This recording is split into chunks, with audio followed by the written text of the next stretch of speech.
Everyone, welcome to my YouTube channel. So ngayon pag-usapan natin kung sino ang nagsimula ng Spotify. Okay, ang nagsimula ng Spotify kung wala, ano? Ang nagsimula ng Spotify is si Daniel Ek. Okay, Daniel Ek. Okay. So, si Daniel Ek is, siya ay, okay, mag-isa lang, nagsimula ng Spotify. Kung tutusin, parang Spotify na rin yung mga podcast doon sa YouTube. Pero, ang nakita ko lang naman, lahat ng mga social media is parang ginagaya na yung bawat isa. Kaka-time will kami Spotify is magkaroon ng video. Pero, ang Spotify po is nakakatulong talaga, especially yung gusto mo music lang, gusto mo podcast lang. So, andun na lahat. More on na sound, okay?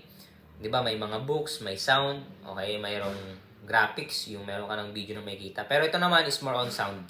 Okay, ang lesson lang naman ko natin dito is yung solve uh, piracy by creating a better legal alternative.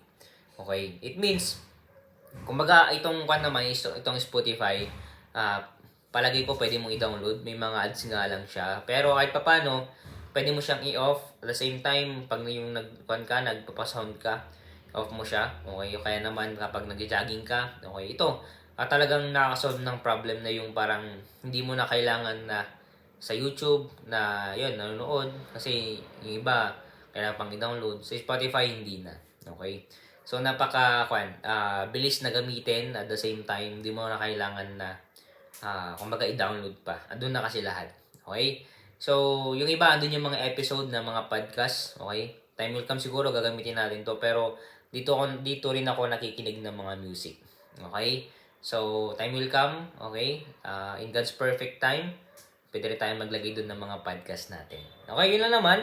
If you want to buy this book, like the Facebook page official, description mention lang po. Salamat po and God bless.